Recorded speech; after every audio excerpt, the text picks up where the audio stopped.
الحمد لله رب العالمين والصلاة والسلام على سيد المرسلين وعلى آله وأصحابه أجمعين. أما بعد، وقال الله تعالى في القرآن المجيد: فأعوذ بالله من الشيطان الرجيم، بسم الله الرحمن الرحيم. يا أيها الذين آمنوا كتب عليكم الصيام كما كتب على الذين من قبلكم لعلكم تتقون. أياما معدودات. وقال الله تعالى في القرآن المجيد: قل لا أسألكم عليه أجرا إلا المودة في القربى. آمنت بالله صدق الله العلي العظيم. وقال الله تعالى في شأن حبيبه الكريم: إن الله وملائكته يصلون على النبي يا أيها الذين آمنوا صلوا عليه وسلموا تسليما. اللهم صل على سيدنا محمد وعلى آل سيدنا محمد ومولانا محمد معادن الجود والكرم وعلى آله وبارك وسلم. صلاة وسلام عليك يا رسول الله صلی اللہ تعالی علیہ وسلم. ہم لوگ تو ویڈیو لے رہے تم ادھر ادھر سامنے ہو گیا یار، تمہارا نام لے کے بولو. مسئلے سیکھنا ہے اور کب سیکھتے سنتے سبحان اللہ بولتے پھر آپ پہلے سب میں بیٹھنے والے کرنے کے سامنے آؤ.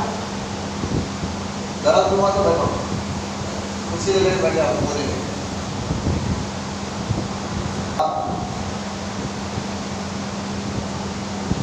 ہر تعریف اور بڑائی صرف اللہ تعالیٰ کے لیے ہے، جو سارے جہان کا مالک ہے، مختار ہے، اور جو سارے جہان کا پالنہار ہے. میں اس بات کی گواہی دیتا ہوں کہ اللہ تعالیٰ کے سوا کوئی عبادت کے لائق نہیں. وہ ایک ہے، اس کا کوئی ساتھی اور شریک نہیں. اور میں اس بات کی بھی گواہی دیتا ہوں کہ آپ جو ہمارے پیارے آقا اور مولا حضور نور رحمت عالم نور مجسم حضرت سیدنا محمد مصطفیٰ احمد مصطفیٰ صلی اللہ تعالی علیہ وآلہ وصحبہ وسلم اللہ تعالی کے آخری رسول اور اس کے برگزیدہ بندے ہیں.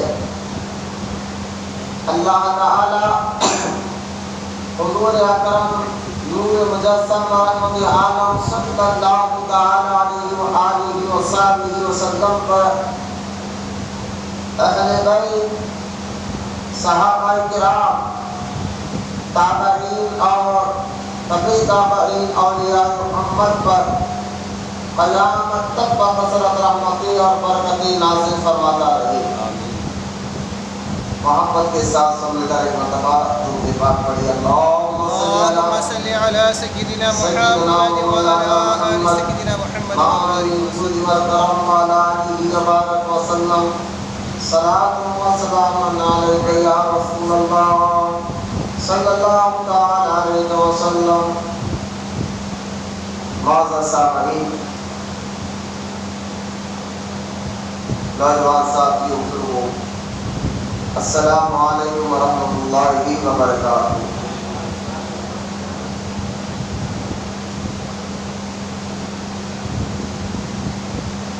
سب سے پہلے تو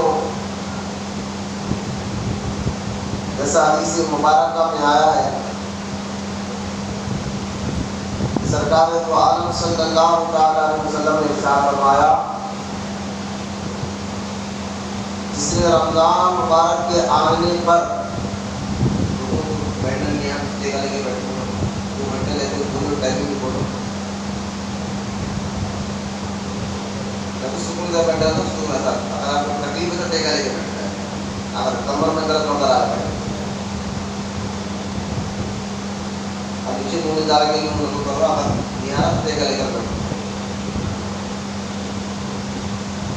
حدیث مبارکہ حضور صلی اللہ تعالی علیہ وسلم نے ارشاد فرمایا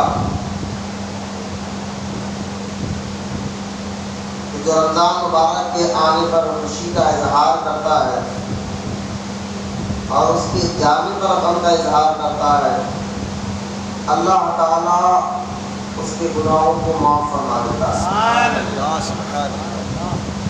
یہ حدیث مبارکہ کے تحت میں تمام لوگوں کو اور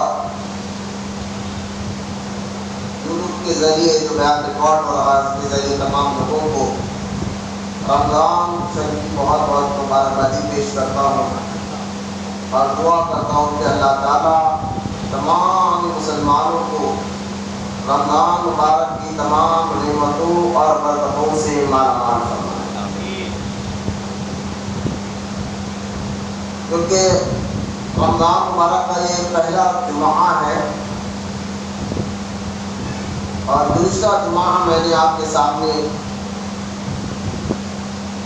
حضور اکرم صلی اللہ تعالی علیہ وسلم کی عظمت کے مطابق کچھ آیتیں جو قرآن پاک سے ہے حضور کا مقام مرتبہ کے چند آیتیں میں نے گزشتہ جمعہ پڑھ کر سنایا تھا اور عظمت مصطفیٰ ادب مصطفیٰ محمد مصطفیٰ اس پر میں نے بات کی تھی اور ساتھ ہی ساتھ گزشتہ جمعہ جو ہے آخری وقت میں میں نے رمضان مبارک کے اہم اور موٹے موٹے مسئلے پر بھی بات کیا تھا کیونکہ آج رمضان مبارک کا یہ پہلا جمعہ بھی ہے اور تیسرا روزہ ہے. تو آج بالخصوص آج کا دن کو نسبت حاصل ہے سیدہ کائنات طیبہ طاہرہ عابدہ زاہدہ بی بی فاطمہ الزہرا رضی اللہ تعالی عنہا کے عرس مبارکہ. یہ رمضان مبارک کو خاتون جنت بی بی فاطمہ الزہرا رضی اللہ تعالی عنہا کا عرس مبارکہ ہے جن کا مزار مبارک مدینہ المنورہ جنت البقیع کے قبرستان میں موجود ہے. تو آج انشاءاللہ تعالی چند باتیں مقدس ہستی جو حضور صلی اللہ تعالی علیہ وسلم کے جگر کا ٹکڑا ہے ان پر بھی بات کریں گے اور ساتھ ہی ساتھ رمضان مبارک کی روزوں کی فضیلت اور رمضان شریف کی اہمیت پر بھی انشاءاللہ کچھ بات کریں گے.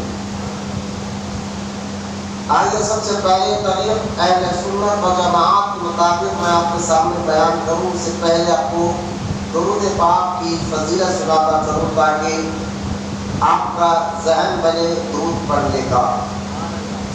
حدیث مبارکہ ہے حضور صلی اللہ تعالی علیہ وسلم نے ارشاد فرمایا کہ جو رمضان مبارک میں ایک مرتبہ درود پڑھتا ہے اللہ تعالیٰ اس کو 1,00,000 مرتبہ درود پڑھنے کا ثواب عطا فرماتا ہے.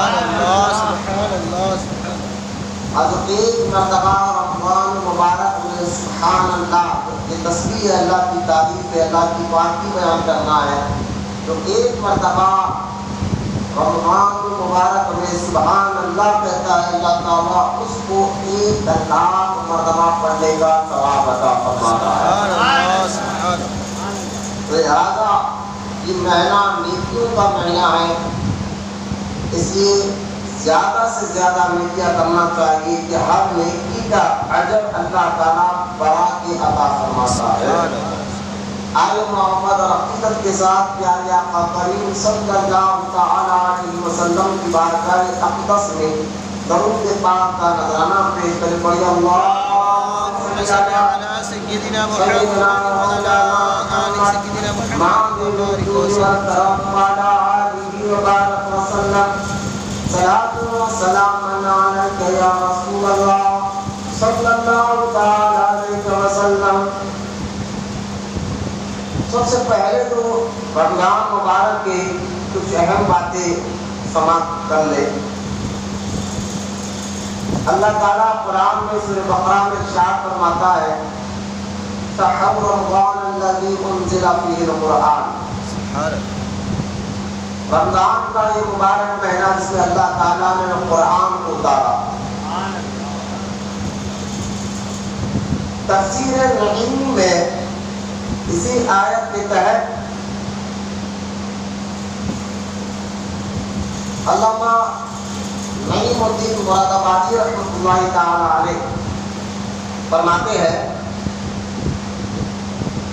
کہ رمضان شریف کا وہ مبارک مہینہ ہے، تو سب سے پہلے آپ نے اپنی کتاب میں رمضان شریف کے اس مہینے کو رمضان کیوں کہا گیا اس پر بات کی۔ تو دو تین باتیں آپ نے تفسیر نعیمی میں لکھا، وہ سماعت فرما لیں۔ ایک تو یہ آپ فرماتے ہیں کہ عربیوں کا یہ دستور کا یہ طریقہ تھا، عرب کے لوگوں کا جو موسم کو دیکھ کر مہینوں کا نام رکھتے تھے، موسم کو دیکھ کر مہینوں کا نام رکھتے تھے۔ جس مہینے میں بہار زیادہ آئی، ہریالی زیادہ آئی، اس کو ربیع الاول کہا گیا، اور جس مہینے میں بہار رکی ہے اور زیادہ آتے رہی اس کو ربیع الثانی کہا گیا، دوسرا بہار کا مہینہ کہا گیا۔ کیونکہ گرمیوں کے دن میں یاد رکھیے رمضان مبارک کی یہ جو روزے ہیں یہ اکثر گرمیوں کے دن میں آتے تھے، تو گرمی کے مہینے کو اہل عرب نے اس کا نام رکھا رمضان۔ رمضان کے بارے میں اور ایک تفسیر نعیم میں آیا ہے، رمضان شریف کو جو نام ہے رمضان مبارک، اس کو اگر عربی ڈکشنری میں دیکھا جائے تو اس کی بنتا ہے رمز سے۔ رمز کہتے ہیں ہڈی کو، لوا کو جلانے کے لیے، لوہے کے زنگ کو ختم کرنے کے لیے جو ہڈی ہوتی ہے اس کو عربی میں رمز کہتے ہیں۔ اسی رمز سے بنا رمضان۔ جس طرح لوہے کا زنگ پٹی دور کر دیتا ہے، لوہے کا زنگ جو ہے جس لوہے کو زنگ لگ جائے اس کو اگر پٹی میں ڈالا جائے تو پٹی جو ہے آگ کی وہ پٹی اس کے زنگ کو دور کر دیتی ہے۔ اسی طرح رمضان مبارک وہ مبارک مہینہ ہے، اس مہینے میں اللہ تعالیٰ گناہگاروں کو گناہوں سے پاک کر دیتا، اس لیے اس کو رمضان کہا گیا۔ میں آپ کو رمضان کیوں کہتے ہیں یہ وجہ بتا رہا ہوں، تو کتابوں میں آیا ہے۔ ایک تو یہ وجہ بیان کی گئی کہ یہ گناہوں کو دھونے والا مہینہ ہے، جس طرح لوہے کے زنگ کو پٹی دور کر دیتا ہے، اس طرح رمضان مبارک گناہگاروں کے گناہوں کو دور دیتا ہے اور اللہ کے نیک بندوں کے درجات کو بلند کرا دیتا ہے، اس لیے اس کو رمضان شریف کہا گیا۔ اور تفسیر نعیمی میں اور ایک بات کہ رمضان مبارک کو رمضان کیوں کہا گیا، پر ایک بہت پیاری بات آپ نے ارشاد فرمایا۔ آپ فرماتے ہیں کہ رمضان مبارک، رمضان یہ اللہ کے ناموں میں سے اس کے صفاتی نام بھی ہو سکتا ہے، کیونکہ رمضان مبارک میں سارے اللہ والے ہی کام ہوتے ہیں۔ روزہ عبادت، روزے کے بعد تراویح پڑھنا عبادت، تراویح کے بعد سحری کرنا عبادت، پھر افطار عبادت، اور روزے کی حالت میں جائز کام کرنا یہ بھی اللہ کی بات ہے. سبحان اللہ. اس مہینے میں سارے اللہ والے کام ہوتے ہیں، اس لیے رمضان مبارک کو اللہ کا مہینہ بھی کہا گیا. یہ 3 وجہ میں نے آپ کے سامنے اور بھی وجوہات آئی ہے کہ رمضان کو رمضان مبارک کیوں کہتے ہیں. اس پر میں نے 3 باتیں آپ کے سامنے رکھی ہیں. پھر آگے چلیے. ایک بات یاد رکھیے، اللہ تعالیٰ نے جو یہ عبادتیں ہمیں عطا کی ہے، ساری عبادتیں اللہ تعالیٰ نے ہمیں جو عطا کی ہے حضور کے صدقے میں، حضور کے وسیلے میں، یہ ساری عبادتیں ایک دم مسلمانوں پر یا کلمہ پڑھنے والوں پر اڈیل نہیں گئی، ضروری نہیں کر دیا گیا. آپ دیکھیں، سب سے پہلے تھا کلمہ پڑھنا کہ اللہ کو ایک مانو. کلمہ کا مطلب کیا ہے؟ توحید کا اظہار کرو، اس بات کا مکمل اور کامل یقین رکھو کہ اللہ ہے، وہ ایک ہے، اس کی ذات اور صفات میں کوئی شریک نہیں ہے. تو پہلے اسلام نے ہمیں کلمے میں مضبوط کیا کہ جب مسلمان کلمے میں مضبوط ہو گئے، توحید کا اقرار کرنے لگے، اللہ تعالیٰ کو ایک ماننے لگے، اس کی ذات، اس کی صفات میں کسی کو شریک نہیں کیا، اور یہ یقین کر لیا کہ اللہ ہے اور وہ ایک ہے. پھر اللہ تعالیٰ نے دیکھا کہ مسلمان شروعات میں اسلام کی ابتدا کی بات کر رہا ہوں، جب کلمے میں صحابہ مضبوط ہو گئے، پھر اللہ تعالیٰ نے نماز کا حکم عطا فرمایا. دھیرے دھیرے عبادتیں اللہ تعالیٰ نے بندوں پر فرض کی، ایک دم نہیں.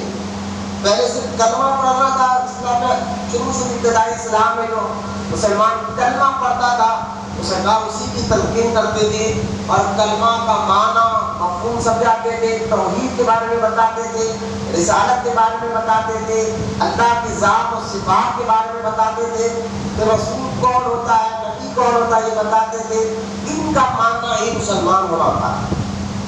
جب کلمے میں مضبوط ہوئے تو پھر اللہ تعالیٰ نے معراج کی رات اللہ تعالیٰ نے حضور کے ذریعے پھر نماز کو فرض کیا. اب مسلمان نماز پڑھنے لگے، اللہ تعالیٰ نے دیکھا کہ عبادت میں یہ بندے مضبوط ہو گئے، بدنی عبادت میں، تو پھر اللہ تعالیٰ نے دیکھا کہ اب ان کا لگاؤ مال سے بھی ہے، دولت سے بھی ہے، تو اللہ تعالیٰ نے پھر زکوٰۃ کو فرض کیا. اب تم جیسا بدنی عبادت اللہ کی محبت میں کر رہے ہو، نماز پڑھ رہے ہو، اللہ کو ایک مان رہے ہو، اس کی عبادت کر رہے ہو، اور اسی طرح اللہ تعالیٰ نے کہا اب ایک کام کرو، جو مال تمہارے پاس ہے اس میں سے غریبوں کا حق بھی نکالو. پھر اللہ تعالیٰ نے زکوٰۃ کا حکم عطا فرمایا. پھر کچھ دن جانے دیا. اب نماز میں مضبوط ہونے کے بعد پھر زکوٰۃ کا بھی عادی بنایا، مال کا اللہ کی راہ میں دینے کا بھی عادی بنایا. پھر سرکار دو عالم صلی اللہ تعالیٰ علیہ وسلم مکے سے ہجرت کر مدینہ منورہ آئے، اور آ کر 2 سال ہوا تھا، یعنی 2 ہجری تھی. اللہ تعالیٰ نے حکم فرمایا یا ایھا الذین آمنوا کتب علیکم الصیام کما کتب علی الذین من قبلکم لعلکم تتقون. اے لوگوں، اے ایمان والو، اب تم پر روزے فرض کر دیے گئے ہیں. تو یہ بھی آپ یاد رکھیں، ہمارے نبی مکہ سے ہجرت کر جب مدینہ آئے، اب مدینے میں آ کر 2 سال ہوئے، تو 2 ہجری میں اللہ تعالیٰ نے مسلمانوں پر روزے فرض کیے. روزے جس ہجری میں فرض ہوئے، اب جب 1442 یا 43 ہجری چل رہی ہے، تو لہٰذا 2 ہجری جس میں اللہ تعالیٰ نے روزے فرض کیے، یہ بھی ذہن میں رکھیا. اب روزے فرض کر دیے گئے، اور پھر روزہ فرض کیوں کیے گئے؟ اس سے پہلے اللہ تعالیٰ نے فرمایا کما کتب علیکم الصیام، یہ روزے صرف تم پر فرض نہیں کیے گئے، تم سے پہلے جو مسلمان گزرے ہیں، جتنے نبیوں کی امتیں گزرے ہیں، ان پر بھی اللہ تعالیٰ نے روزے کسی امت کو 10 محرم کا روزہ رکھنا فرض تھا، کسی کو جو ہے ایام بیض کے روزے رکھنا فرض تھا، جو ہر مہینے کی 4 کی 13 14 اور 15 تاریخ کا ہوتا، اس کو ایام بیض کہتے ہیں۔ یہ روزے رکھنا کسی امت میں فرض تھا، لیکن اللہ تعالیٰ نے ہمیں رمضان مبارک کے تمام مہینے کا روزے فرض کر دیے گئے۔ اب کیوں کرے؟ پھر اللہ آگے ارشاد فرماتا ہے لعلکم تتقون، روزے جو آپ بھوکے رہے ہیں، پیاسے رہ رہے ہیں، اس کی وجہ کیا ہے؟ کیوں آپ کو بھوکا رکھا جا رہا ہے؟ کیوں آپ کو پیاسا رکھا جا رہا ہے؟ کیوں آپ کو یہ کہا جا رہا ہے کہ روزے کی حالت میں تم اپنے بیوی کے قریب نہیں جا سکتے؟ اس کی وجہ کیا ہے؟ تو اللہ تعالیٰ نے فرمایا لعلکم تتقون، کیونکہ روزہ اس لیے فرض کیا گیا ہے تمہارے اندر، لعلکم تتقون، تمہارے اندر تقویٰ اور پرہیزگاری پیدا ہو۔ روزے کا مقصد ہے تمہیں نیک بنانا، روزے کا کام ہے تمہارے اندر نیکیوں کی محبت ڈالنا، روزے کا کام ہے تمہارے سوچ کو، تمہارے دماغ کو، تمہارے دل کو، تمہارے روح کو پاک کرنا، کیونکہ ہمیں بنانے والا ہمارے بارے میں بہتر جانتا ہے کہ ہمارا ذہن کیسا پاک ہو، ہماری روح کیسے پاک ہو، ہمارا دل کیسے پاک ہو۔ دیکھو میں کوئی چیز اگر آپ بناتے ہیں تو اس کے اچھے برے کے بارے میں آپ سے بہتر اور کون جا سکتا ہے؟ اگر کسی چیز کو آپ نے اپنے ہاتھ سے بنایا ہے تو آپ اس کا اچھے برے کے بارے میں آپ سے اچھا اور کون جان سکتا ہے؟ یہ مثال ظاہر ہے کہ اسی طرح ہمیں بنانے والا اللہ، تو ہمارے اچھے اور برے کے بارے میں اللہ کے علاوہ اللہ سے بہتر اور کون جان سکتا ہے؟ تو ہم اچھے کیسے بنے، ہماری سوچ کیسے پاک ہو، ہماری مزاج کیسے پاک ہو، اس لیے اللہ تعالیٰ نے روزے فرض کیے لعلکم تتقون۔ یہ سارا دن بھوکا پیاسا رکھنے کا مقصد یہ ہے کہ تمہیں نیک بنایا جائے، تمہیں متقی بنایا جائے، تمہیں پرہیزگار بنایا جائے۔ یہ ساری باتیں بیان کرنے کے بعد، کیونکہ آج تیسرا روزہ ہے، پھر سے میں کہہ رہا تھا، میں نے ابھی 2 آیتیں پڑھی ہیں، ایک تو سورہ بقرہ کی آیت پڑھی ہے اور ایک دوسرا سورہ شعراء کی آیت میں نے پڑھی ہے۔ سورہ بقرہ کی جو آیت ہے میں نے جو بھی پڑھی، یا ایھا الذین آمنوا کتب علیکم الصیام کما کتب علی الذین من قبلکم لعلکم تتقون، اور ایک آیت میں نے پڑھی ہے آج کے نسبت کے دین کی وجہ سے کہ آج تیسرا روزہ ہے، اور میں نے ابھی کہا آپ کو کہ آج کے دن نسبت ہے بی بی فاطمہ الزہرا رضی اللہ تعالی عنہا کی عرس مبارکہ کو۔ آج تیسرا رمضان مبارک ہے، خاتون جنت کا عرس مبارکہ ہے، تو میں نے ایک اور آیت پڑھی سورہ شعراء کی، جس میں اللہ تعالیٰ ارشاد فرماتا ہے قُلْ لَا أَسْأَلُكُمْ عَلَيْهِ أَجْرًا إِلَّا الْمَوَدَّةَ فِي الْقُرْبَى۔ انشاءاللہ یہ دونوں آیتوں کے تحت میں آپ کو بتاؤں گا، لیکن پہلے آپ کا ذہن بنے تاکہ رمضان مبارک کہ آپ تیسرا روزہ چل رہا ہے اور رمضان مبارک کے آنے کی خوشی کا اظہار کرنے پر اللہ راضی ہوتا ہے۔ پہلے رمضان مبارک کے بارے میں نے ابھی آپ کو بتایا کہ رمضان کو رمضان کیوں کہا جاتا ہے، اس کی 3 وجہ تفسیر نعیمی سے میں نے آپ کے سامنے رکھا، اور آپ کو یہ بھی بتا کہ روزے کس سن ہجری میں فرض کیے گئے، اور میں نے یہ بھی بتایا کہ روزے فرض کرنے کے وجہ کیا ہے۔ یہ 3 باتیں معلوم ہونے کے بعد آگے بڑھیے۔ تفسیر نعیمی میں آیا ہے کہ رمضان مبارک کے بارے میں کہ رمضان دیکھیں قریب کہتے ہیں کسی پر شفقت کرنے والے کو، کسی پر رحم کرنے والے کو، تو لہٰذا اس کو کہتے ہیں قریب۔ اور قریب کی 2 قسمیں ہیں، ایک وہ جو تمہیں بلا کر تمہیں شفقت دے اور تمہیں اس سے فائدہ ملے، تو اگر اس سے فائدہ لینا ہے تو اس کے پاس جانا پڑتا ہے۔ جیسا کہ دیکھیے آپ پیاس لگے تو کنویں کے قریب جانا پڑتا ہے۔ اسی طرح اگر آپ کو حج کرنا ہے تو کعبے کے قریب جانا پڑتا ہے۔ کعبہ بھی قریب ہے، آپ پر شفقت کرنا چاہتا ہے، لیکن کعبے کی رحمتیں اور برکتیں آپ کو اگر لوٹنا ہے تو کعبے کے پاس جانا پڑتا ہے۔ پیاس بجھانا ہے تو پانی کے قریب جانا پڑتا ہے۔ کعبہ بھی کریم ہے، لیکن رمضان مبارک ایسا کریم مہینہ ہے، غور کرے کہ کعبہ بلا کر رحمتیں دیتا ہے، پانی بلا کر پیاس بجھاتا ہے، اور رمضان آ کر آپ پر کرم برساتا ہے۔ رمضان مبارک کی فضیلت پر تفسیر نعیمی میں علامہ نعیم الدین مراد آبادی رحمۃ اللہ تعالیٰ علیہ فرماتے ہیں رمضان کی کچھ خصوصیات ہے، ان خصوصیات میں سے خصوصیت یہ بھی ہے کہ رمضان شریف آ کر آپ پر کرم برساتا ہے۔ یوں سمجھیے کہ کعبہ اگر کنواں ہے تو رمضان برسات ہے، کنویں کے قریب جانا پڑتا ہے،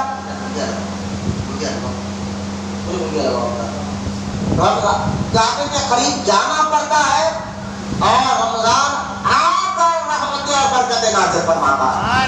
رمضان کی میں خصوصیات بتا رہا ہوں، ایک ایک بات پر سبحان اللہ بھی کہتے ہیں۔ میں نے ابھی بھی کہا کہ جو ایک مرتبہ اس مہینے میں سبحان اللہ کہتا ہے، اللہ تعالیٰ اس کو 1,00,000 مرتبہ سبحان اللہ بولنے کا ثواب عطا فرماتا ہے۔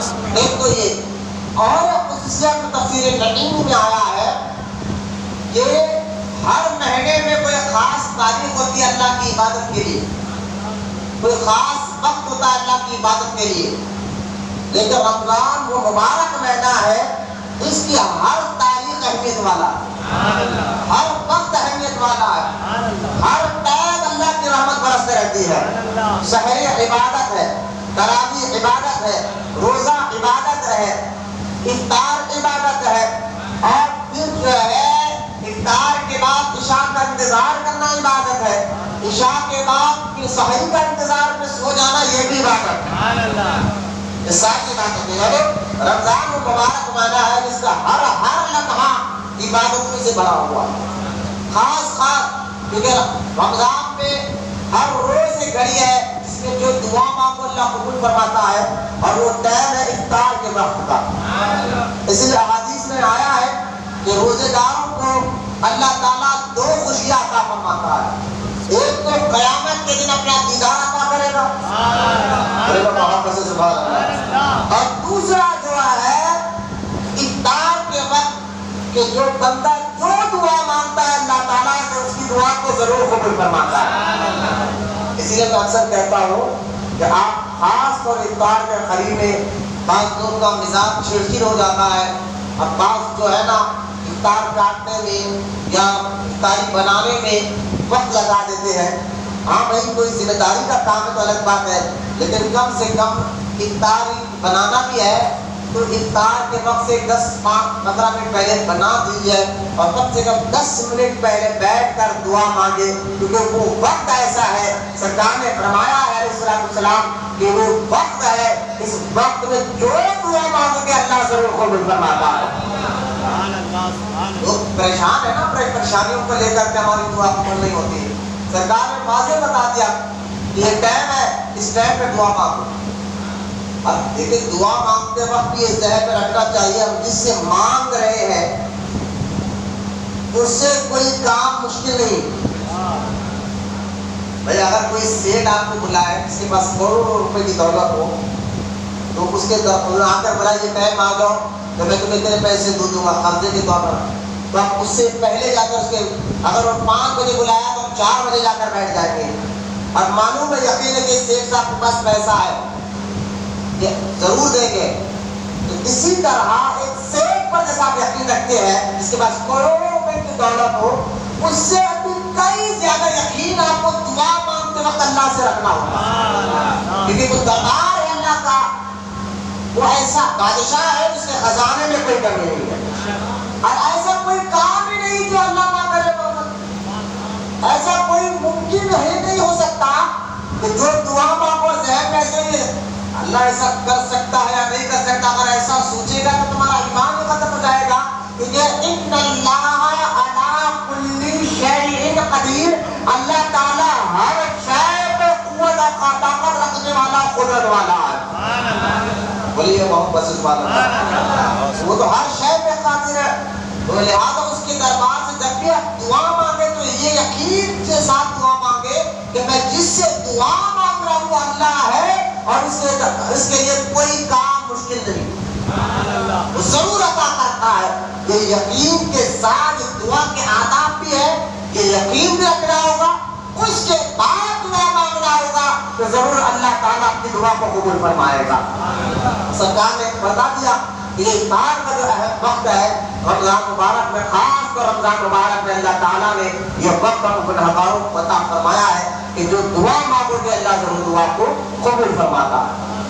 آگے رمضان کی خصوصیت بتاتے ہوئے تفسیر نعیم میں علامہ نعیم الدین مراد آبادی رحمۃ اللہ تعالیٰ نے فرماتے ہیں کہ رمضان کا یہ مبارک مہینہ، اگر اس مہینے میں کوئی مر جائے،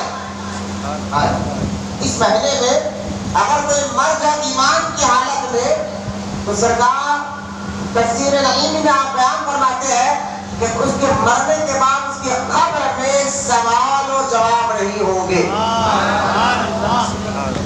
سوال و جواب اس کو جو پاس کرنا ہمارے لیے ضروری ہے، لیکن رمضان مبارک کے مرنے، اس مبارک مہینے میں مرنے والے کو اللہ تعالیٰ قبر کے سوال و جواب سے محفوظ رکھا، خاص رمضان شریف کی خصوصیت ہے۔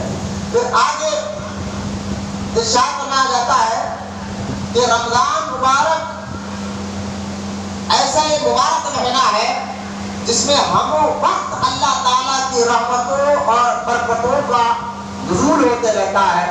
اللہ تعالیٰ بندوں کے گناہوں کو، خطاؤں کو معاف فرماتا ہے۔ ایسے مبارک مہینے کو آپ غفلت میں نہ ڈالیں، اس کی اہمیت کو سمجھیں اور زیادہ سے زیادہ وقت جو ہے اس میں عبادت میں اور اچھے کام میں لگانے کی آپ مزاج بنائیں۔ آپ غور کریں، جتنی عبادتیں ہیں اسلام میں، احکام ہے، نماز، روزہ، حج، زکوٰۃ، ساری عبادتوں کو آپ دیکھ لیں، یہ ساری عبادتیں کیونکہ اسلام فطرت کے مطابق آیا ہے۔ ذہن میں رکھیں، ایک بات میں آپ کو کلیئر کرنا چاہتا ہوں، اسلام جو ہے، جو اسلامی قانون ہے، اسلامی قانون جتنا بھی قانون بنا ہے یہ فطرت کے مطابق ہے۔ مطلب کیا؟ بندے کی مزاج، بندے کی عادت کو کہتے ہیں فطرت۔ انسان کے اندر جو مزاج ہے، جو فطرت رکھی گئی ہے، اس فطرت کے تحت جو ہے اللہ تعالیٰ نے عبادتوں کو رکھا ہے اور اللہ تعالیٰ نے قانون کو بنایا۔ جیسا کہ دیکھیے، انسان کی فطرت ہے پانی پینا، انسان کی فطرت ہے کھانا کھانا۔ اگر اسلام یہ آ کر کہتا کہ پانی نہیں مت پیو تو کون اس مذہب کو قبول کرتا؟ کون اس اسلام کو قبول کرتا؟ تو لہٰذا اسلام نے آ کر کہا کہ دیکھو، رکھو پانی پیو، پیو لیکن حلال پیو، کھاؤ لیکن حلال کھاؤ۔ یہ فطرت کے مطابق اللہ تعالیٰ نے قانون بنائے ہیں کہ جو قانون بنائے گئے ہیں وہ انسان کی مزاج کے مطابق ہی بنائے گئے ہیں۔ ذرا پھر سے غور سے سنیں اور بچے اس بات کو اچھی طرح ذہن میں بٹھا لیجیے، اسلام میں جو قانون بنائے گئے ہیں یہ انسان کی مزاج کے مطابق ہی بنائے گئے ہیں۔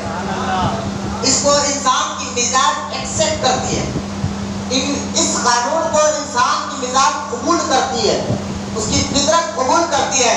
جیسا دیکھیے آپ، انسان کی فطرت میں غصہ رکھا گیا ہے، غصہ فطرت ہے، مزاج میں رکھا گیا ہے، تو اللہ تعالیٰ نے دین کے ذریعے کہا کہ یہ غصہ تمہاری فطرت ہے، لیکن غصہ کرنا حرام بھی بتایا گیا ہے۔ لیکن آپ کہتے ہیں کہ یہ غصہ تو ختم نہیں ہو سکتا ہمارے اندر سے، کیونکہ ہمارے اندر یہ رکھا گیا ہے، یہ انسان کے اندر رکھا گیا ہے۔ تو اللہ کے رسول علیہ السلام نے فرمایا کہ ہاں غصہ حرام ضرور ہے، لیکن میں آپ کو بتاتا ہوں، سرکار نے بتایا ہے کہ سنو کہ اس غصے کو کہاں نکالنا ہے اور کہاں نہیں نکالنا ہے، یہ بھی اسلام بتاتا ہے۔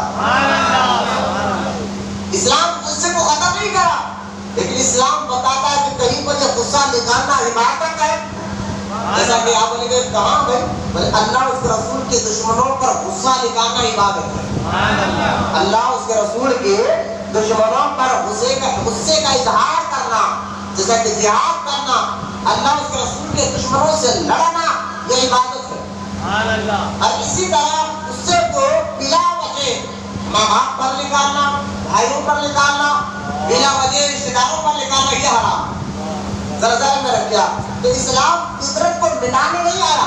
اگر اسلام آ کر یہ کہتا کہ غصہ ہی ختم کر دو، غصہ ہی آپ بہتر نہیں ہونا چاہیے، تو اس کو کون ایکسپٹ کرے گا؟ کیونکہ بھائی غصہ ہماری مزاج میں ہے، اس کو ہم نہیں نکال سکتے، اس کو ہم ختم نہیں کر سکتے.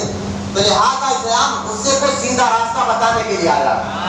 یہ محبت سے مانا. تو اسی طرح جتنی عبادتیں اللہ تعالیٰ نے رکھی ہے وہ انسان کے مزاج کے مطابق ہے. اب آپ کہیں گے مولانا کہ روزہ تو عبادت ہے اللہ کی، اس میں انسان کی فطرت کا، اس میں انسان کی مزاج کیسے ایکسپٹ کرے گی، اس کو انسان کی سوچ کیسے قبول کرے گی؟ حالانکہ مسلمان یہ سب باتوں کو سوچتا نہیں، کیونکہ مسلمان کا یہ عقیدہ ہے بس اللہ نے حکم دیا ہم روزہ رکھیں گے. لیکن میں آپ کو سمجھانے کے لیے لاجک بات سمجھانے کے لیے کہ عقلی طور پر بھی یہ بات سمجھ میں آ جائے کہ اسلام تمہیں جو عبادتیں دے رہا ہے وہ تمہاری مزاج کے مطابق ہے، تمہاری عقلوں کے مطابق ہے. اس سمجھانے کے لیے میں آپ کو مثال دیتا ہوں.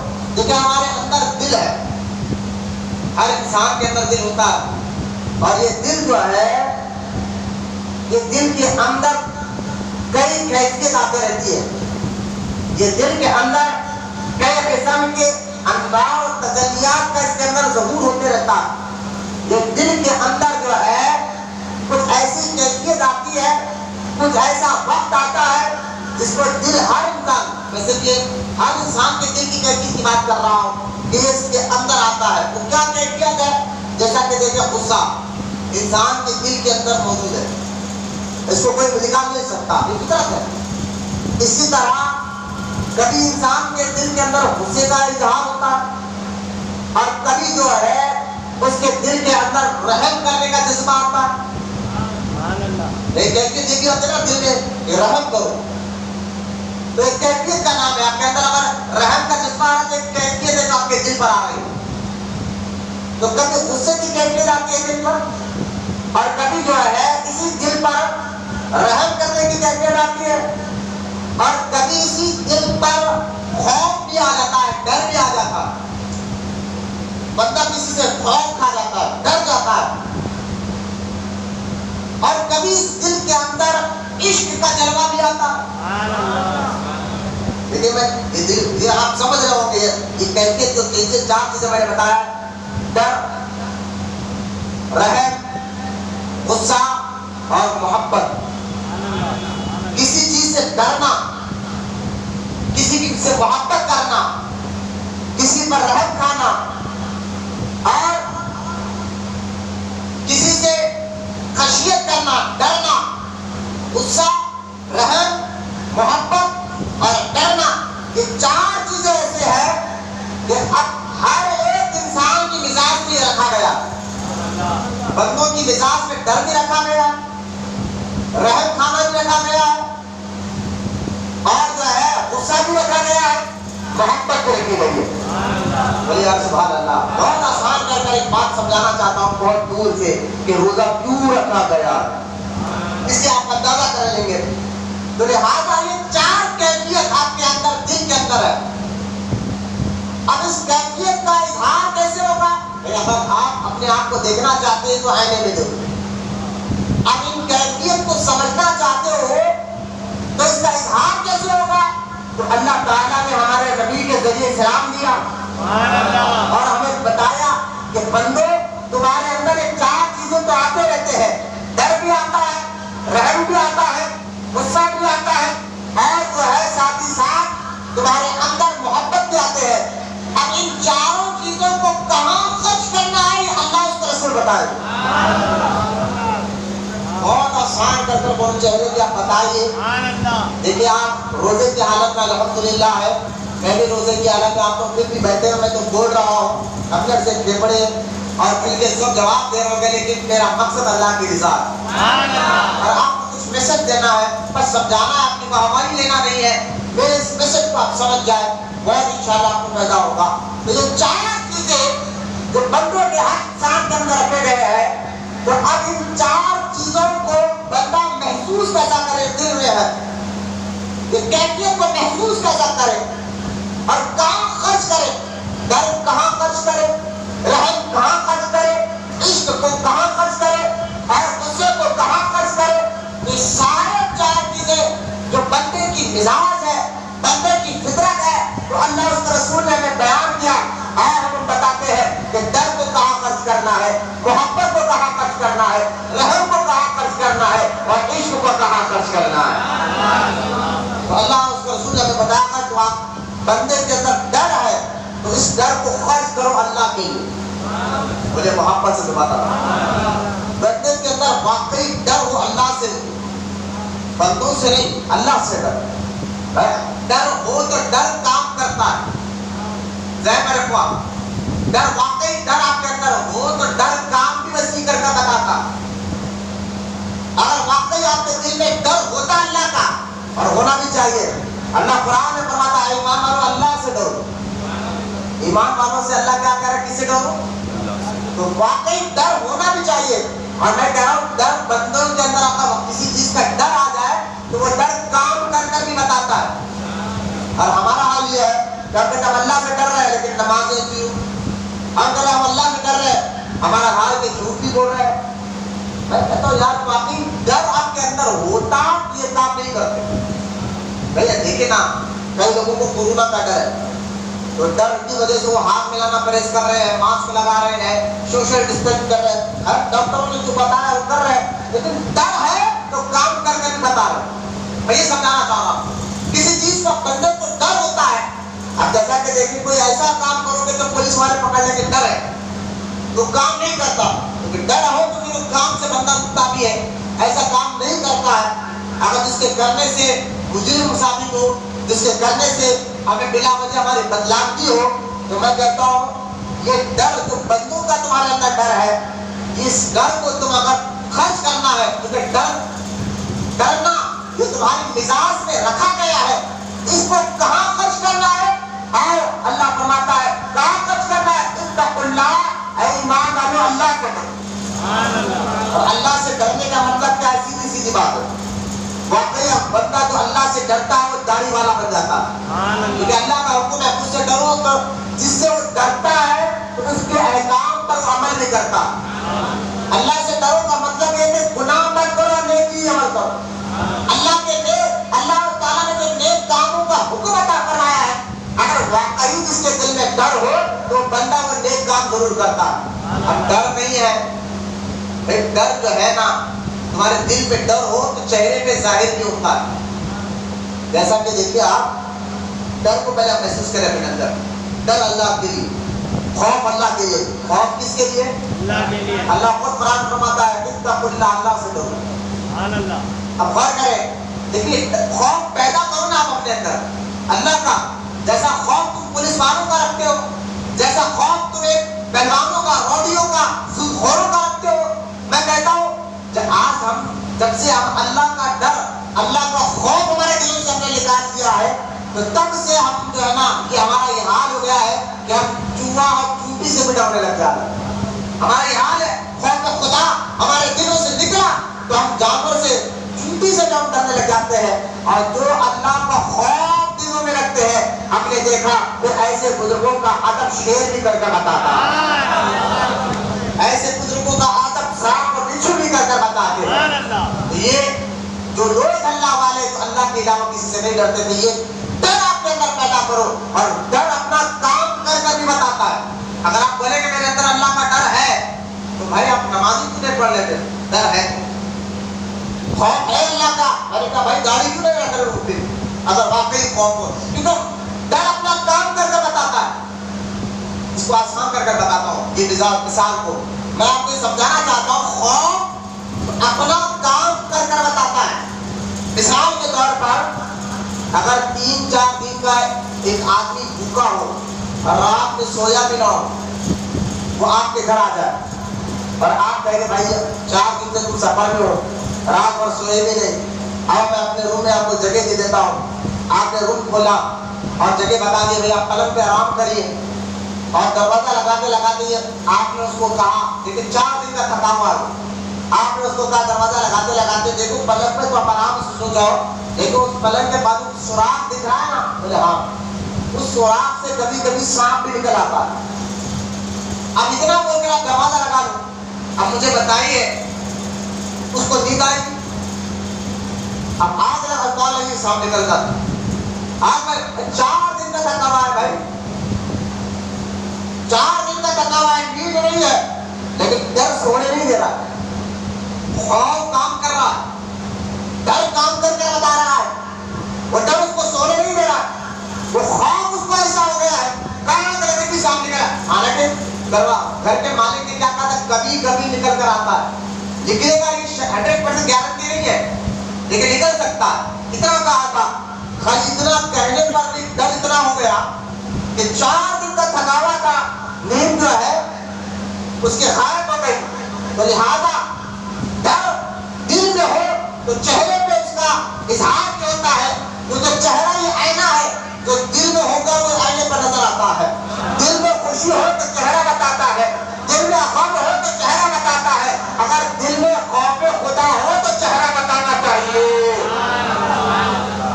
خوف خدا ڈر اپنے آپ کے اندر رکھا گیا ہے، یہ ڈر کو خرچ کرو اللہ کے لیے، جن کاموں سے اللہ تعالیٰ نے منع فرمایا ہے اس سے آپ رک جائیں، پھر اللہ تعالیٰ دیکھو کرم ایسا فرمائے گا کہ ساری خدائی پھر آپ سے ڈرنے لگ جائے گی، جو اللہ سے ڈرتا ہے پھر ساری خدائی پھر خود سے ڈرنے لگ جاتی ہے۔ اس لیے بڑے بڑے اولیاء کرام کو آپ دیکھیں جو خوف خدا ان کے اندر تھا، سوائے اللہ کی کسی سے ڈرتے نہیں تھے، تو بڑے بڑے بادشاہ بھی اور ان کی آنکھوں کے سامنے غیر غلط کام کر کر بتاتے تو ہاتھ پکڑ کر کہتے یہ کام مت کر، ان سے اللہ ناراض ہوتا ہے۔ بادشاہوں کا راجاؤں کا ڈر کے طرح تھا، اللہ کا خوف کہتا ہوتا، تو خوف یہ اندر، میں اس بات کا اگر تو خوف پر بولوں بات ختم ہو جائے گی، مجھے بہت سمجھا کر ایک بات سمجھانا ہے۔ تو ڈر جو ہے آپ کے اندر رکھا گیا ہے، تو اس کو خرچ کام کرنا ہے اللہ کے لیے، خوف خدا پیدا کرو، اور خوف ہو بھائی ہم اللہ سے ڈرتے ہیں، پھر عمل بھی ویسی ہو، تو عمل اگر ہو تو سمجھنا واقعی ہم اللہ سے ڈرنے والے ہیں، اگر عمل نہیں ہے تو یہ بھوٹی بات مت کرو، اللہ کو جھوٹ بات پسند نہیں ہے، یہ دکھاوا مت کرو کہ ہم اللہ سے ڈرتے ہیں پھر جھوٹ بھی بول رہے ہو، یہ دکھاوا مت کرو کہ ہم اللہ سے ڈرتے ہیں پھر نماز بھی چھوڑ رہے ہو، یہ بات مت کرو کہ ہم اللہ سے ڈرتے ہیں پھر روزے بھی چھوڑ رہے ہو، یہ دکھاوا مت کرو کہ ہم اللہ سے ڈرتے ہیں پھر جو ہے تم صرف جمعے کو جمعہ نظر آتے ہو، ایسے حرکت مت کرو، واقعی اللہ کا ڈر آپ کے اندر ہو اور رہنا بھی چاہیے کہ اس سے انشاءاللہ بندہ نیک بنتا ہے اور اللہ کا محبوب بنتا ہے۔ یہ خوف، اللہ کا خوف آپ کو کیا فائدہ دیتا ہے؟ آپ اللہ کے محبوب بنتے ہیں، بولے یار سبحان اللہ۔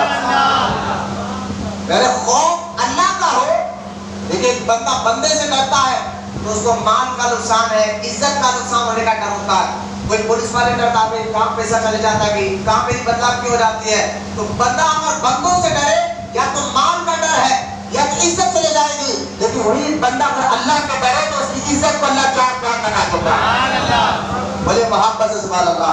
تو میں خوف پر بولنا نہیں چاہتا، خوف خدا، اگر ڈر تمہارے اندر رکھا گیا ہے ڈرنا اللہ سے ایک بات، اور دوسری مزاج آپ کے اندر رکھا گیا رحم کرنا۔ اب اس کو اظہار کیسے کرنا ہے؟ تو اللہ تعالیٰ نے کرم فرمایا، اگر تم رحم کرنا چاہتے ہو اور میں بتاتا ہوں رحم کیا کرے، اللہ نے فرمایا کہ لوگوں پر رحم کرنے والے بن جاؤ۔ اگر تمہارے پاس دولت ہے تو تم پر اللہ تعالیٰ نے زکوٰۃ فرض کر دی ہے، کیونکہ رحم ایک کیفیت کا نام ہے کہ بندہ اگر کسی کو بھوکا دیکھے تو دل میں رحم آ جاتا ہے، بندہ اگر کسی کو لنگا دیکھے تو دل میں رحم آ جاتا ہے، بندہ اگر کسی کو مصیبت زدہ دیکھے تو دل میں رحم آ جاتا ہے کہ یار اس کی مصیبت ہٹانا چاہیے، اس کی ایک کیفیت کو ختم کرنا چاہیے۔ تو یہ رحم تمہارے مزاج میں رکھا گیا ہے، اس کو تم نکال نہیں سکتے، تمہاری فطرت میں رکھا گیا ہے، تو اس رحم کو استعمال کیسے کرنا ہے یہ اللہ بتائے گا۔ بولے میں محبت سے سبحان اللہ۔ میں نے اس لیے کہا نا کہ جتنی اسلام میں عبادتیں ہیں وہ تمہاری مزاج کے مطابق ہے، تمہاری سوچ کے مطابق ہے، تمہارے اخلاق کے مطابق ہے، اس کو ذرا غور کرو تو عبادتیں معاذ اللہ بوجھ آپ کو نظر نہیں آئے گی، اور ایسا آنا بھی نہیں نہیں چاہیے. جو اللہ کی عبادتوں کو بوجھ سمجھتا ہے وہ کافر ہو جاتا ہے, وہ اسلام سے باہر نکلتا ہے. جو روزے کو بوجھ سمجھے معاذ اللہ, جو نماز کو بوجھ سمجھے اور اس کو ہلکا جانے, تو شریعت کا مذاق بنانے والا پھر مسلمان باقی نہیں رہتا. مسلمان ہو, کلمہ تم نے پڑھا ہے تو کرنے کے کچھ رولز ہے, کرنے کے کچھ تقاضے ہیں, ان تقاضوں کے ساتھ کلمہ پڑھو گے تو اللہ اس کا رسول راضی ہوگا. یہ کرنے کے تقاضے میں آپ کو بتا رہا ہوں. تو رحم کرنا ہے تو اللہ تعالیٰ نے مالداروں پر زکوٰۃ فرض کر دی کہ زکوٰۃ دیا کرو, اور کہا اگر زکوٰۃ کسی اور بیان فرما دیا اللہ کے غضب کو کوئی بجھا نہیں سکتا, اللہ کا جلال کو اگر کوئی ٹھنڈا کر سکتا ہے وہ صدقہ اور خیرات ہے. کتنا بڑا انعام دے دیا. رحم تمہارے اندر ہے تو رحم کرو غریبوں پر, رحم کرو. لہذا تو اب رحم کرو گے تو فائدہ بھی بتا دیا کہ اگر تم صدقہ خیرات کرو گے تو اللہ کا غضب تم پر ٹھنڈا ہو جائے گا, اللہ کا جلال ٹھنڈا ہو جائے گا. یہاں تک کہ بزرگوں نے فرمایا کہ صدقہ کرنے سے اللہ تعالیٰ آنے والے بلیات کو بھی ٹال دیتا ہے, مصیبتوں کو بھی ٹال دیتا ہے, اور بری موت سے بچنا ہے. بری موت سمجھا, اللہ ہر مسلمان کی مدد فرمائے. اچانک موت سے, بری موت سے, ایکسیڈنٹ ہو گیا مر گیا, جل گیا اچانک مر گیا, ڈوب گیا اچانک مر گیا, کوئی حادثہ ہو گیا اچانک مر گیا. بزرگان دین فرماتے ہیں اگر ان بری موت سے تم بچنا چاہتے ہو تو اللہ کی راہ میں خیر خیرات کرتے ہو, انشاءاللہ یہ بری موت سے محفوظ رہو گے. تو رحم کہاں خرچ کرنا ہے, تو لہٰذا صدقہ کرو, خیرات کرو. یہ جذبے کو کہاں خرچ کرنا ہے اللہ کے رسول نے بتا دیا. اب آ گیا تیسری چیز, تمہارے اندر رکھا گیا خشیت, ہے نا, غصہ, ڈر رکھا گیا ہے, رحم رکھا گیا. تیسرا رکھا گیا غصہ. اب غصہ کہاں خرچ کرنا, تیسری چیز میں نے بتا دیا کہ ڈرنا اللہ سے ہے, خشیت بھی کہتے ہیں اس کو. رحم کیسا کرنا یہ بتایا. اب تیسرا آتا ہے تمہارے اندر رکھا گیا ہے خشیت, تمہارے اندر رکھا گیا غصہ. اب یہ غصے کو کہاں خرچ کرنا, ماں باپ پہ خرچ کرو گے تو حرام. غصہ مزاج کے اندر رکھا گیا ہے, تمہاری فطرت کے اندر رکھا گیا ہے. یہ غصہ اگر تم ماں باپ پر نکالو گے تو حرام, اللہ ناراض ہوگا, کیونکہ یہ غصہ تم اپنی مزاج سے ختم کر ہی نہیں سکتے. یہ رکھا گیا ہے تمہاری مزاج کے اندر, لیکن کہاں خرچ کرنا ہے اللہ اس کے رسول بتائے گے.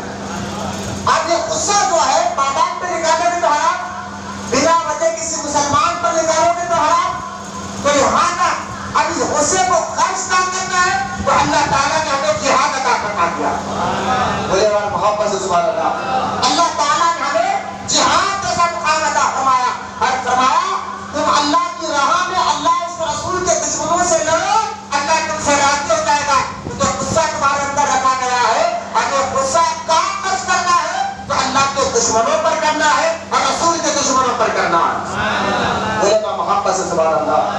اب دیکھیں صحابہ اکرام نے حضرت ابوبکر صدیق رضی اللہ تعالیٰ عنہ کی بات مجھے یاد آ گئی. حضرت ابوبکر صدیق کے بیٹے آ کر کہتے ہیں, عبد الرحمن بن ابوبکر کہتے ہیں ابا جان بدر کے میدان میں آپ میری تلوار کے نیچے آئے, کیونکہ ابھی عبد الرحمن بن ابوبکر مسلمان نہیں ہوئے تھے, کلمہ نہیں پڑھا تھا, وہ دشمنوں کے ساتھ تھے.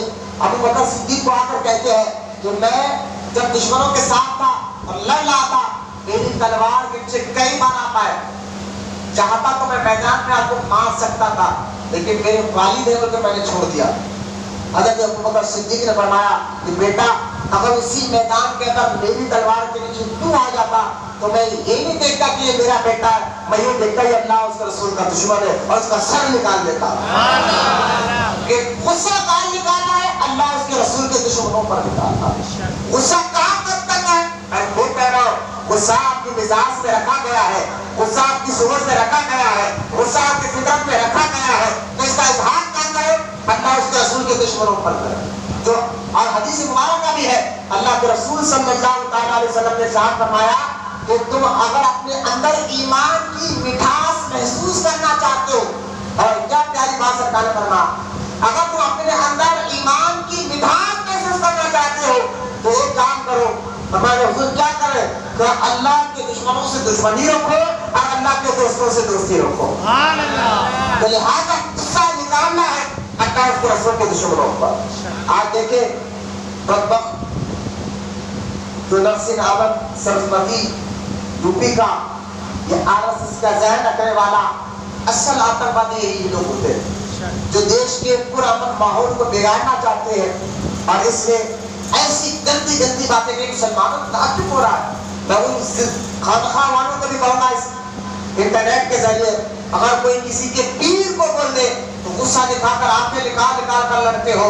میں کہتا ہوں سارے کائنات کے آقا اور مولا حضور صلی اللہ تعالی علیہ وسلم کو اس بدبخت نے ایسی گندی گندی باتیں لکھی ہے. آپ کا کیا ہے؟ آپ مسلمان ہو. تعجب ہو رہا ہے, غصہ نہیں آ رہا ہے آپ کو کہ سرکار کی شان میں اس نے ایسی گندی باتیں کی ہے کہ 1400 سال سے پہلے, آج سے 1400 سال تک کسی کافر اور مشرک نے تک حضور کو ایسی باتیں نہیں کی تھی جو آج کا اس بدبخت نے کر رہا ہے. حضور کے دشمن حضور کے دور مبارک میں ابو جہل ہو, اتبا ہو, شیبہ ہو, امیہ ہو, اتنے بڑے دشمن ہمارے حضور صلی اللہ تعالی علیہ وسلم کے, لیکن انہوں نے بھی ہمارے حضور کے اخلاق پر انگلی نہیں اٹھائی, ہمارے حضور کی مزاج پر انگلی نہیں اٹھائی تھی. ہمارے آقا علیہ السلام کی شان میں ایسی گندی باتیں انہوں نے بھی نہیں کی تھی جو آج ایسے بدبخت نصیب آنند اور تعجب ہو رہا ہے, کمپلین ہو رہا ہے. ہندوستان بھر میں اس کے خلاف FIR درج ہو رہی ہے. الحمدللہ ہم نے بھی اس کے خلاف FIR درج کرایا تھا 2 دن پہلے, لیکن تعجب ہے کہ کھلے شان کی طرح گھوم رہا ہے, کوئی اس پر کارروائی نہیں کر رہا ہے.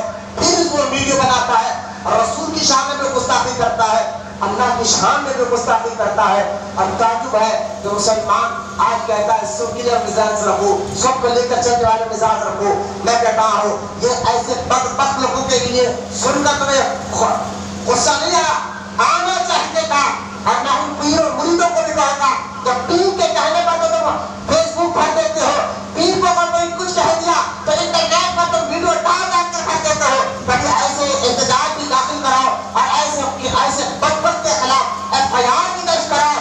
ارے عشق رسول کا ثبوت یہ نہیں ہے کہ چھپ چھپ کر نعتیں پڑھ لینا, خالی لمبی لمبی تقریریں کرنا. وقت آئے تو میدان میں آنا, یہ بھی عشق رسول کی پہچان ہے. صرف تقریریں کرتے ہیں بیٹھنا, عاشق رسول ہو کر نعت پڑھانا. ارے آواز میرے بھائی آؤ, دشمن کے خلاف آواز اٹھائے تو ان کو کام آ جائے. ارے آؤ حضور کے دشمن کے خلاف احتجاج کرے تو ان کو جو ہے کام یاد آ رہا ہے. پھر نعتیں تو بڑے بڑے پڑھ رہے ہیں اسٹیجوں پر, اپنے آپ کو عاشق رسول کہہ رہے ہیں. میں کہتا ہوں ایسے عاشق رسولوں سے بھی خدا کے واسطے اب بھی وقت ہے, آواز اٹھاؤ اس بدبخت کے خلاف. اپنے اپنے علاقوں میں نے گزشتہ جمعہ میں بھی یہ بات کہا تھا, اپنے اپنے علاقوں میں جائیے اور نصیب آنند کے خلاف آپ 4-5 جنے بیٹھ کر اپنے علاقے کے PS میں بیٹھ کر اس کے خلاف کیس ضرور درج کرے. ارے آج ایک حیدرآباد میں کئی جگہ کیس درج ہو رہے ہیں. میں کہہ رہا ہوں اس کے لیے کسی لیڈر کو آپ کو ضرورت نہیں ہے. ارے رسول کی محبت میں جانا ہے, کیا لیڈر کا انتظار کرو گے, کیا لوگوں کا انتظار کرو گے؟ اللہ اور اس کے رسول کا نام لے کر خود چلے جاؤ, پھر اللہ کام کیسے بنائے گا دیکھ لینا. آپ جا کر دیکھیے. اور پھر ایک بات بتائے, یہ ہمارا جمہوری حق بھی ہے, ہم ہندوستانی ہے, اور ہندوستان میں جو قانون بنا گیا, جو لا بنا گیا امبیڈکر صاحب نے جو بنایا ہے, اس لا کے مطابق, اس قانون کے مطابق یہ بات درج ہے کہ کوئی کسی کے مذہب کو برا نہیں کہے گا. یہ بات لکھا گیا ہے. تو لہٰذا ان لوگوں نے بلا وجہ ہمارے مذہب پر اور ہمارے آقا پر بار بار اتنے کمپلین ہونے کے بعد اس کو گرفتار نہیں کیا جا رہا ہے, اور وہ خاموش بھی نہیں بیٹھ رہا ہے. ہر 2 دن میں ایک نیا ویڈیو ڈال کر اپلوڈ کر رہا ہے اور حضور کی شان میں ایسے گندے الفاظ ہو رہا ہے. میں بول نہیں سکتا, بس ہم یہ کہیں. دیکھیں مجھے ایک واقعہ یاد آ گیا. جنگ احد میں علامہ مفتی سلمان اظہری صاحب نے اس واقعے کو سنایا. جنگ احد میں ایک صحابی کو کئی زخم لگے اور وہ لاشوں کے نیچے لیٹے رہے. جب سرکار نے اپنے صحابہ سے کہا ان کو ڈھونڈ کر لاؤ, اور کئی لاشیں ہٹنے کے بعد اس صحابی کو دیکھا گیا, ان کے جسم پر کئی تیر لگے ہوئے ہیں, پھیپھڑے باہر آ گئے ہیں, تھوڑی بہت جان باقی ہے. صحابہ نے کہا تمہیں اللہ کے رسول نے یاد کیا ہے؟ تو وہ ایسی حالت میں ہاتھ جوڑ کر کہہ رہے ہیں رسول اللہ کو کہنا میں نے مکمل حق ابھی ادا نہیں کیا ہے. ارے پھیپھڑے نکل گئے ہیں, تیر لگ گئے ہیں, لیکن پھر بھی کہہ رہے ہیں میں نے اللہ اس کے رسول کا حق ادا نہیں کیا ہے. ایسی حالت میں بھی تو لہٰذا ایسا وقت تو نہیں آیا ہے, آواز تمہیں اٹھانا ہے, اپنے غصے کا اظہار کرنا ہے یار، تم جو ہے نا اپنے غصے کو نکالو تو اللہ اس کے رسول کے دشمنوں پر نکالو، تمہیں ایمان کی مٹھاس روح کے اندر محسوس ہوگی انشاءاللہ۔ ایمان کیا ہے اس کی مٹھاس میرے اندر محسوس ہوگی۔ تو لہٰذا میں گزشتہ جمعہ بھی یہ بات کر چکا ہوں، پھر سے نوجوانوں کو کہوں گا اپنے اپنے علاقوں میں جائے، کیونکہ جمہوری حق بھی ہے، پولیس والوں کو اس بات کو ایکسپٹ کرنا بھی پڑے گا، کوئی اس پر دباؤ نہیں ہے، ان کو یہ بات ماننا بھی پڑے گا کہ اسلام میں، ہندوستان میں جمہوری قانون میں یہ لا ہے کہ کوئی کسی کے مذہب کو کسی وجہ سے برا نہیں بولے گا، بلا وجہ میں کوئی برا نہیں بولے گا، یہ بلا وجہ میں بولا جا رہا ہے، اتنے کمپلینٹ ہونے کے بعد بھی لو ہے خاموش نہیں بیٹھ رہا ہے۔ اب اپنے غصے کا اظہار نہیں کرو گے تو پھر کب کرو گے؟ اپنی بیویوں پر چھوٹی چھوٹی بات پر غصے پہ آنے والوں، اپنا کام نہیں سننے پر ماں اور باپ کو تکالیاں دینے والوں، خدا کے واسطے رحم کرو اپنے آپ پر، اپنے اولاد پر، اور اب بھی وقت ہے، تم مسلمان ہو، میں کہتا ہوں مسلمان پھر مسلمان رہے تو پیدا کیا، تو اس کے سامنے اس کے رسول کو تعلیم ہوتا ہے اور خاموش رہے، اس کے سامنے اس کے رب بتایا جاتا ہے اور وہ خاموش رہے، میں کہتا ہوں وہ مسلمان ہو تو پیدا کیا ہے۔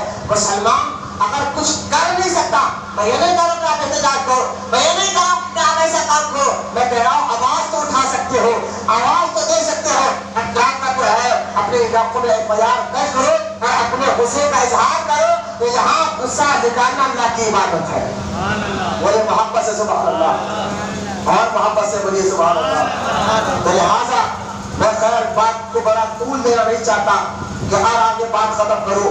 میں نے آپ کو بتایا کہ خوف کہاں ہوتا ہے اور اس کو کہاں نکالا جاتا ہے، رحم کو کہاں نکالنا جاتا ہے، کہ بندے کے اندر رکھا گیا خوف رکھا گیا ہے، رحم بندے کے اندر رکھا گیا ہے، غصہ بندے کے اندر رکھا گیا ہے، چوتھی چیز اور آخری ہے وہ عشق ہے۔ بولے گا محبت سے سبحان اللہ۔ محبت رکھی گئی ہے آپ کے اندر، آپ چاہے یا نہ چاہے محبت رکھی گئی ہے، یہ آپ کے مزاج میں ہے۔ اب اسلام بتائے گا کہ محبت کیسے کرنا ہے، محبت کا اظہار کیسے کرنا ہے، کس سے کرنا ہے، تو اسلام بتاتا ہے محبت کرنا ہے تو ماں باپ سے کرنا ہے، محبت کرنا ہے تو اپنے اولاد سے اور بیوی بچوں سے کرنا ہے، محبت کرنا ہے تو رشتے داروں سے کرنا ہے، کہ یہ کیونکہ تمہارے اندر محبت رکھی گئی ہے اور اس محبت کو خرچ کرنا ہے۔ سب سے زیادہ محبت کس سے کرنا ہے؟ ماں باپ سے محبت کرنے کا بھی حکم ہے، بیوی بچوں سے محبت کرنے کا بھی حکم ہے، اولاد سے بھی محبت کرنے کا حکم ہے۔ غور کریں کہ ساری محبتیں آپ کو کرنا ہے، آپ کو کرنا بھی چاہیے، اس لیے حکم بھی ہے، لیکن ایک محبت کو سب سے آگے رکھنا ہے، وہ محبت اللہ اس کے رسول کی محبت ہے۔ اللہ اس کے رسول کی محبت، اور اللہ اس کے رسول کی محبت میں، اللہ کی محبت میں آپ کو کیا کرنا ہوگا؟ تو اللہ فرماتا ہے غور کرو یا ایھا الذین آمنوا کتب علیکم الصیام، اے ایمان والو میں نے تم پر روزے فرض کر دیے گئے ہیں، اب محبت کرنا ہے اللہ سے تو اگر اللہ کے احکام پر عمل کرو تو روزہ اللہ کی محبت کا اظہار ہے۔ بولے محبت سے سبحان اللہ۔ اور روزہ اللہ کی محبت کا اظہار ہے۔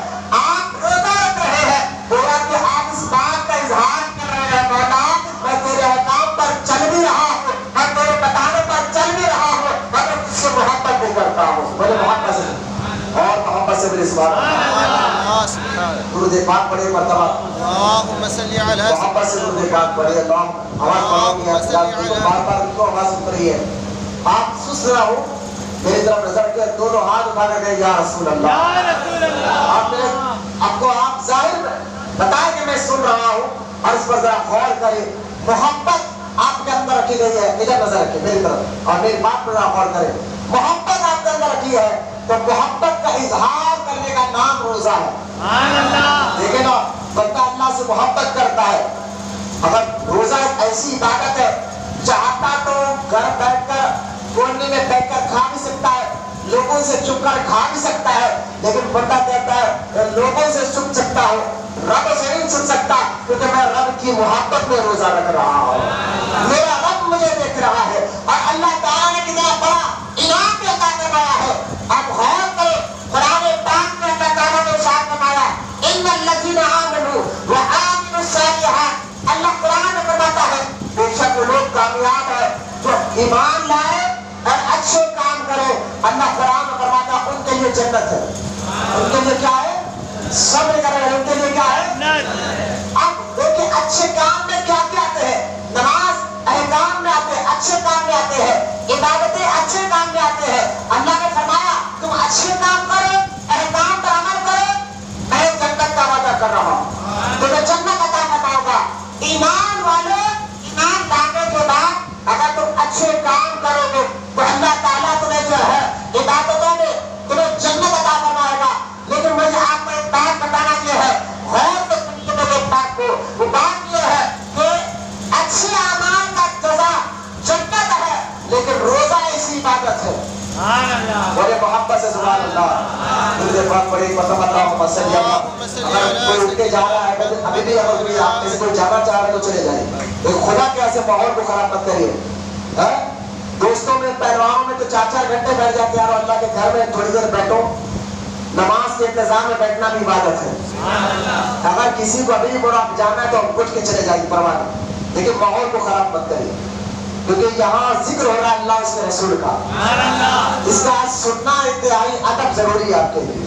تو لہٰذا اب غور کریں کہ ساری عبادتوں کے بارے میں اللہ نے کہا اچھے کام کرو جنت ہے، لیکن نماز بھی اللہ کے لیے، زکات بھی اللہ کی ذات کے لیے دیا کرو، حج بھی اللہ کے لیے کیا کرو، ساری عبادتوں کا مقصد جنت ہے۔ لیکن روزے کے بارے میں اللہ کے رسول علیہ السلام نے ارشاد فرمایا کہ روزہ کے بارے میں خود اللہ پاک ارشاد فرماتا ہے روزہ میرے لیے ہے۔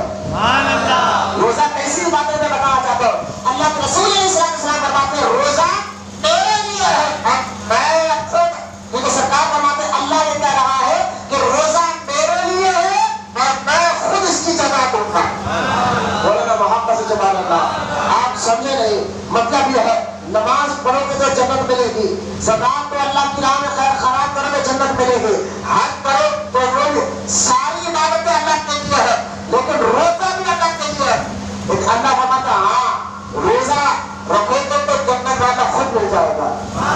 نماز سے جنت ملتی ہے، روزہ سے جنت والا خود مل جاتا ہے، کیونکہ روزہ جو ہے، روزہ ایک ایسی صفت ہے، روزہ ایک ایسی صفت ہے، سننا ذرا غور سے، روزہ ایک ایسی کیفیت کا نام ہے، ایسی صفت کا نام ہے، یہ صفت جو ہے اللہ کے اندر ہے۔ آپ سمجھے نہیں بھی، غور کرو، روزہ ایک ایسی عبادت ہے، ایسی کیفیت کا نام ہے، ایسی صفت کا نام ہے، یہ صفت اللہ میں بھی ہے۔ مطلب کیا ہے؟ مطلب کیا ہے؟ غور کریں، اللہ تعالیٰ کی ایک صفت ہے کہ اللہ کھانے اور پینے سے پاک ہے۔ بولے نا سبحان اللہ، یہ اللہ کی صفت ہے، اللہ میں یہ صفت ہے کہ وہ کھاتا نہیں ہے، وہ پیتا نہیں ہے، اس سے وہ پاک ہے۔ تو بندہ روزے کی حالت میں کھانے اور پینے سے اپنے آپ کو روک کے رکھتا ہے، تو لہٰذا اس صفت کے مطابق جو اللہ کے اندر ہے تو روزہ دار بھی ایسی صفت، یعنی روزے دار ہے تو ہر اندر جو مزاج ہے تو روزے کی حالت میں وہ اللہ کی صفت والا کرا رہی ہے، تو لہٰذا روزہ رکھ کر بندہ اللہ کے سب سے زیادہ قریب ہو جاتا ہے۔ بولے محبت سے سبحان اللہ، روزے کی حالت میں بندہ اللہ کے قریب ہوتا ہے، کیونکہ یہ صفت ہے جو اللہ نے اپنی صفت تمہیں عطا فرمائی روزے کی حالت میں، کہ روزہ رکھو اور اللہ کے قریب ہو جاؤ۔ اس لیے اللہ فرماتا ہے روزہ میرے لیے ہے اور میں ہی اس کی جزا عطا فرماؤں گا۔ کتنا کرم ہے اللہ تعالیٰ کا۔ وہ سرکار دو عالم علیہ السلام فرماتے ہیں کہ جب روزے دار رات میں اٹھتا ہے تو اس کے لیے بستر دعا کرتا ہے، اے اللہ اس کو جنت میں اعلیٰ سے اعلیٰ بستر عطا فرمانا۔ جب وہ روزے دار چپل پہنتا ہے تو اس کے لیے اس کی چپل بھی اللہ کی بارگاہ میں دعا کرتی ہے، اے اللہ اس کو پل صراط پر آسانی سے گزار دینا۔ پھر وہ پانی سے وضو کرتا ہے تو پانی کے قطرے اللہ کی بارگاہ میں دعا کرتے ہیں، اے اللہ اس پانی کے قطرے دعا کرتے ہیں، اے اللہ اس کے گناہوں کو معاف فرما دینا۔ پھر وہ جانماز بچھاتا ہے تو جانماز بھی اللہ کی بارگاہ میں دعا کرتا ہے کہ اے اللہ اس کو جو ہے جنت میں اعلیٰ سے اعلیٰ جانماز عطا فرمانا۔ پھر وہ نماز کے لیے ہاتھ باندھتا ہے تو رکعت نماز پڑھو شہری کرنے سے پہلے، جیسا روزے دار رکعت کے لیے رکعت جمع نماز کے لیے رکعت مانتا ہے، اللہ اکبر کہتا ہے تو کعبہ کہتا ہے اے اللہ اس کی خبر میں روشنی ہی روشنی کر دے. اور جب وہ نماز پڑھتا ہے اللہ پاک فرماتا ہے میرے بندے میں تجھ سے راضی ہو گیا ہوں, جو تو دعا مانگے گا میں آج کے دن تیری دعا کو ضرور قبول فرماؤں. یہ روزے دار کی کیفیت ہے. اس لیے اللہ کے رسول صلی اللہ تعالیٰ علیہ وسلم نے ارشاد فرمایا کہ جب رمضان مبارک کا آخری شعبان کا آخری مہینہ آخری ہفتہ آیا تو سرکار نے فرمایا تھا کہ لوگوں تمہارے پاس عظمت والا رحمت والا برکت والا مہینہ اب قریب جمع فکر ہونے والا ہے. یہ مہینے میں فرض کا ثواب اللہ 70 فرض کے برابر عطا فرماتا ہے, نفل کا ثواب فرضوں کے برابر عطا فرماتا ہے. یہاں تک کہ سرکار نے فرمایا جو اس مہینے میں روزے دار کا افطار کرا دے تو اللہ تعالیٰ اس کو بخش دیتا ہے. بولے میں محبت سے سبحان اللہ. ایک صحابی کھڑے ہوئے, یا رسول اللہ صلی اللہ تعالیٰ علیہ وسلم ہمارے پاس تو اتنے ہم غریب آدمی ہیں, ہر روزے دار کو افطار نہیں کرا سکتے, ہم اس انعام کو پانا چاہتے ہیں. اللہ کے رسول علیہ السلام نے فرمایا اگر کوئی روزے دار کو ایک کھجور بھی کھلا دے یا ایک کوئی پانی بھی پلا دے, سبحان اللہ, اللہ تعالیٰ ایسا ہی ثواب دے گا جیسا اس روزے دار کو ثواب دے رہا ہے, اور اس کے ثواب میں بھی کوئی کمی نہیں ہوگی. پھر صحابہ نے پوچھا حضور پانی پلانے پر بھی اللہ معاف کر دیتا ہے روزے دار کو, کیا یہ ایسی جگہ پہ ہے جہاں پانی پینا مشکل ہے, جہاں پانی نہیں ملتا ہے, اگر کوئی جا کر وہاں پانی پلا دے تو زیادہ ثواب ملے گا؟ سرکار فرمان نہیں, اگر تم سمندر کے کنارے ہو اور روزے دار کو وہاں سے پانی لے کر پلا تو اللہ اس سے بھی راضی ہو جاتا ہے. محبت سے سبحان اللہ. کتنی برکت والا مہینہ ہے, آج نیکیاں کمانے کا مہینہ ہے. اس لیے خواجہ بندہ نواز یسوع دراز رحمۃ اللہ تعالیٰ علیہ فرماتے ہیں کہ رمضان کا یہ مبارک مہینہ رجب, مثال میرے بندہ نواز یسوع دراز, رجب کا مہینہ جو ہے کھیت میں بیج ڈالنے والا مہینہ ہے, اور شعبان کا مہینہ ہل چلانے والا مہینہ تھا, اور رمضان کا مہینہ اب اس کے پھل نکل کے توڑنے والا مہینہ. یعنی جتنے زیادہ نیکیاں کرتے رہو اللہ تعالیٰ ہر نیکی کا اجر و ثواب آپ کو ایک نے دگنا بنا کر عطا فرمائے گا. لہذا رمضان مبارک کے بارے میں اور اس کی نیتوں کے بارے میں گزشتہ میں نے جمعہ میں بیان کیا تھا, رمضان شریف کے بارے میں کہ نیت کرنا جیسا روزہ رکھنا فرض ہے نا, اسی طرح رمضان مبارک کے روزوں کی نیت کرنا بھی فرض ہے. اور نیت کے بارے میں نے ایک مسئلہ بتایا تھا انشاءاللہ گزشتہ جمعہ میں, وہ آپ انٹرنیٹ پر دیکھ سکتے ہیں. لہذا نیت ہر مہینے ہر روزے کے لیے ایک نیت کرنا ضروری ہے. اگر کوئی بندہ پہلے رمضان میں یہ نیت کر لے میں پورے 30 رمضان کے روزے رکھوں گا تو یہ نیت نہیں ہوگا. روز سے سحری میں اس پر نیت کرنا ضروری ہے, اور سحری خود نیت ہے. اب نیت کہتے ہیں دل کے ارادے کو. اگر کسی کو نیت کی دعا میں نہیں آتی ہے, دل میں نیت کرے کہ میں روزہ رکھنے کی نیت کرتا ہوں تو نیت ہو گئی. یہ بات یہ مسئلہ تھا, یہ بھی مسئلہ ذہن میں رکھیے کہ ہم سحرم تک نہیں کھائیں گے. میں یہ مسئلہ بھی بہت ڈیٹیل کے ساتھ گزشتہ جمعہ بیان کر رہا ہوں کہ وقت دیکھا جائے گا, سحرم نہیں دیکھا جائے گا, اذان نہیں دیکھی جائے گی. بعض لوگ اذان تک کھا رہے ہیں, بعض لوگ کہتے ہیں ابھی یہ مسجد کا سحرم باقی ہے, وہ مسجد کا سحرم باقی ہے. جتنے لوگوں نے یہ غلطی کی ہے ان کا روزہ نہیں ہوا. سن لیجیے اللہ وہ لوگ کہتے ہیں اللہ غلطی ہے, اللہ غلطیوں کو معاف کر دیتا ہے. نہ, یہ غلطی معاف ہونے والی نہیں ہے. اللہ یہ پوچھے گا تم نے اس کے بارے میں پہلے علم حاصل کیوں نہیں کیا, کیونکہ روزہ فرض ہے اور فرض کے بارے میں یہ ضروری ہے کہ جو عبادت فرض ہے تو اس کا سیکھنا بھی فرض ہے. بولے نا محبت سے سبحان اللہ. جو عبادت فرض رکھی گئی ہے اس کا سیکھنا بھی کیا ہے, سب مل کر اس کا سیکھنا بھی کیا ہے, فرض ہے. تو رمضان میں روزے فرض کیے گئے تو رمضان کے روزوں سے پہلے اس کے بارے میں سیکھنا بھی فرض تھا. تو آپ کو نیت کے بارے میں سیکھنا تھا, آپ کو وقت کے بارے میں سیکھنا تھا. تو لہٰذا جو لوگ وقت کو لے کر گڑبڑی کرتے ہیں نا کہ ہم اذان تک کھائیں گے, ہم فلاں آدمی کے سحرم تک, وہ مسجد کے سحرم بجے تک کھانا کھائیں گے, پانی پی سکتے ہیں. میں کہتا ہوں جتنے لوگوں نے اب تک یہ غلطی کی ہے وہ سن لے ان کا روزہ نہیں ہوا. ان کو جتنے روزے اذان تک تم کھائے ہو, مسجدوں کے سحرموں کے آخری بجنے تک تم کھائے ہو, وہ سارے روزے آپ کے ختم ہو گئے, روزہ آپ کا نہیں ہوا. ان روزوں کی قضا کرنا آپ کے لیے ضروری ہو گیا اگلے رمضان شریف کے آنے سے پہلے. تو لہٰذا یہ سیکھنا آپ کے لیے ضروری تھا. آپ کو میں پھر سے بتا رہا ہوں, سحرم ضروری نہیں ہے,